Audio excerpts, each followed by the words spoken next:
All right. Let's go. Welcome to WatchMojo, and today we're counting down our picks for the top 10 behind-the-scenes secrets about the Super Mario Bros. Movie. First, of course, is Mario, who will be played by Pratt. For this list, we're looking at details regarding the production of this 2023 animated Super Smash. Do you have any fun facts about the Mario movie? Let us know in the comments. Number 10. Why it took 30 years to get another Mario movie. Although there was a 1986 Japanese animated film entitled The Great Mission to Rescue Princess Peach, the 1993 live-action adaptation is what most people think of when they hear the first Mario Bros. Movie. All right. Come on. Come and get it. After that infamous ba-bomb, Nintendo wasn't in a rush to entrust Hollywood with more properties. With the Virtual Console demonstrating the longevity of these classic games and characters, Nintendo finally revisited the idea of Mario venturing into other mediums. Shigeru Miyamoto reflected, quote, "I began to consider that our content business would be able to develop even further if we were able to combine our long-beloved software with that of video assets and utilize them together for extended periods." Miyamoto would also be more involved with this Mario movie as a co-producer. そういう構造で見たがるので、僕らはそうなりたくなかったんです。Number 9. When Illumination met Nintendo. After the live-action misfire, Miyamoto decided that animation was the way to go if Mario ever returned to the silver screen. Illumination seemed like a logical choice, as Nintendo had recently entered a partnership with Universal Parks and Resorts to create themed areas and attractions. However, a film probably wouldn't have materialized if Miyamoto hadn't hit it off with Illumination founder Chris Meledandri. The Super Nintendo World deal led to Miyamoto meeting Meledandri. According to Miyamoto, quote, "We clicked and decided maybe we should do some kind of collaboration." It took a couple of years to materialize, but the film was officially announced in January 2018. 3 years later, news broke that Meledandri would join Nintendo's board of directors to assist with future film endeavors. Thank you, Miyamoto-san. Number 8. Teen Titans Let's Go. Directors Aaron Horvath and Michael Jelenic are best known for developing Teen Titans Go, which has been a hit for Cartoon Network yet not exactly beloved by fans of the source material. Hey, Starfire, I like what you did with your hair. What? In 2012, Horvath admitted that he hadn't read the Teen Titans comics, and the duo had no intention of replicating the previous animated version. With Mario, they were not only determined to make a faithful adaptation, but a cinematic one. The two were big fans of the games growing up, wanting to deliver a genuine Mario movie-going experience. Horvath told Animation Magazine, quote, "There had never been a really authentic Super Mario movie or TV show that was satisfying. So in a way, it was the opposite of what we did on Teen Titans." Come on, Mario! Our big adventure begins now! Become a WatchMojo channel member and get exclusive perks like Mojo emojis, loyalty badges, priority comment replies, and exclusive members-only content, including live list rankings with the Mojo staff and peeks behind the scenes. Don't miss out! Number 7. The cameos that made us jump for joy. Charles Martinet has been voicing the Italian plumber in the gaming realm since the 1994 CD version of Mario Teaches Typing. Oh, hello! It's me, Mario! Over the years, Martinet has also voiced Luigi, Wario, Waluigi, and Parthenax from Skyrim? I am Parthenax. Longtime fans and members of the voice acting community, such as Tara Strong, were disappointed that Martinet wouldn't be voicing Mario in the film. Thankfully, Martinet was given 2 awesome cameos. Martinet is first heard as Giuseppe, who resembles Mario's design in 1981's Donkey Kong. Giuseppe is seen playing the same arcade game, although it's retitled Jumpman, paying homage to Mario's original name. Martinet has an even more prominent and unrecognizable role as Mario and Luigi's father, demonstrating his range and reminding us all who the OG is. This brings back the memories. Mamma mia! Number 6. The evolution of Donkey Kong.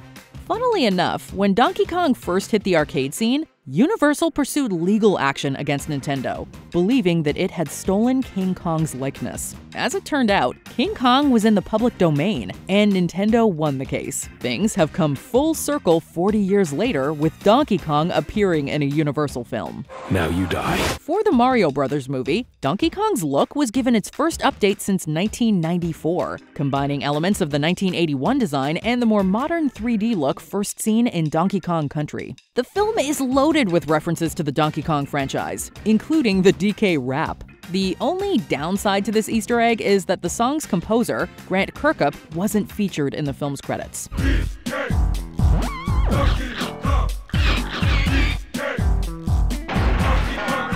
Number 5. Peach's portrayal.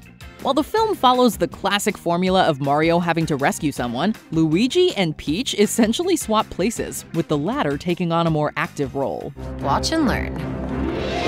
Although Peach has been kidnapped in numerous games, the directors argued that she's also a strong monarch who protects the Toads. They wanted the film to reflect this, drawing inspiration from the character's portrayal in Super Mario 3D World. Even before that 2013 title, Peach had a more hands-on role in games like Super Mario Bros. 2 and Super Mario RPG, as well as in other media like the Super Mario Adventures comics. You could say that Anya Taylor-Joy went method for the role, playing the games in preparation and emerging as a, quote, hardcore adult arcade individual. My favorite way to play is at the arcade though. I've now become like a hardcore adult arcade individual. Number 4. Chris Pratt's Mario almost went Tony Soprano. When Chris Pratt was cast as Mario, it wasn't quite on par with the ugly Sonic controversy. Meow? Still, it'd be an understatement to say that not everybody was pleased, especially when word broke that Pratt wouldn't be doing a thick Italian accent. Fans remain split on Pratt's accent, which aims to balance Brooklyn and Italian-American. Mushroom Kingdom, here we come! Early in production, though, Mario sounded more like a New Jersey resident. When Pratt tried out this voice, the directors turned it down, feeling that it sounded too much like Tony Soprano. Kicking your ass now. One-handed. Look at that. Similarly, Charlie Day originally sounded too much like a Goodfellas character before settling on Luigi's voice. We'd love to visit the alternative reality where James Gandolfini and Joe Pesci played Mario and Luigi in the 1993 film. Number 3. Sony almost went across the Mario-verse.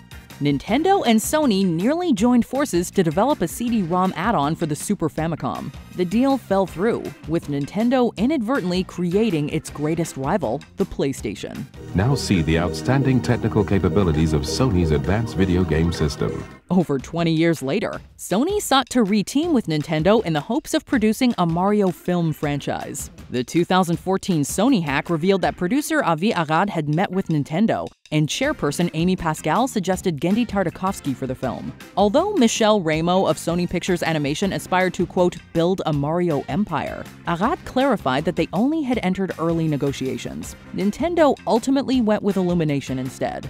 We guess this made more sense given Nintendo's blossoming partnership with Universal, but this lessens the chances of a Mario Crash Bandicoot crossover movie. Hey, plumber boy, mustache man, your worst nightmare has arrived. Number 2. Mario Music Maker.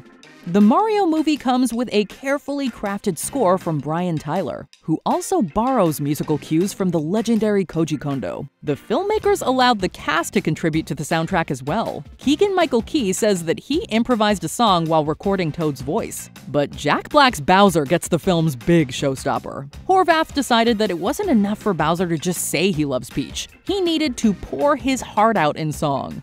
Peaches, peaches, peaches, peaches, peaches, peaches, peaches, peaches, peaches, peaches, oh, yeah! Black performed and co-wrote Peaches, which made it onto the iTunes Top 100 and US Billboard Hot 100. This marked Black's solo debut on the latter chart after almost 3 decades of tenacious music.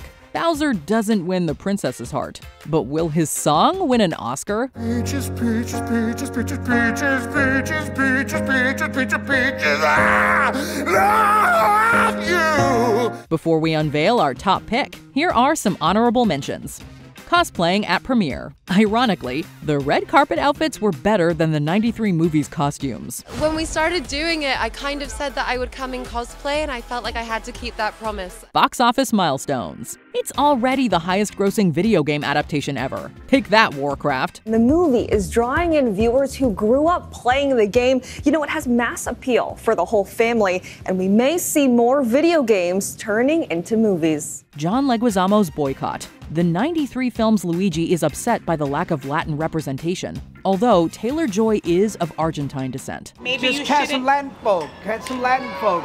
Jack Black's history with video games. Fittingly, he grew up playing arcade games and doing Pitfall commercials. I was lost in the jungle with Pitfall Harry. Number 1. The Mario Family Designs. We're the Mario Brothers, and plumbing's a game. We're not like the others who get all the fame. We all know the Mario Brothers, but the film introduces a whole Mario family. By the way, is Mario the family's last name in this universe too? Well, in any case, you might not recognize the family from any games, but their designs were based on unused character sketches that Nintendo sent the filmmakers. According to Horvath, the design of Mario's dad in the movie is practically a quote one-to-one adaptation of the artwork that Nintendo provided. The design of Mario's mother is also close to the Nintendo sketches with some minor tweaks. They strayed slightly from some of the other character designs, with Mario's grandpa originally looking more like a boxer. For the most part, though, the directors kept it in the family. Do you think I know every human being with a mustache wearing an identical outfit with a hat with the letter of his first name on it? Because I don't. Did you enjoy this video? Check out these other clips from WatchMojo, and be sure to subscribe and ring the bell to be notified about our latest videos.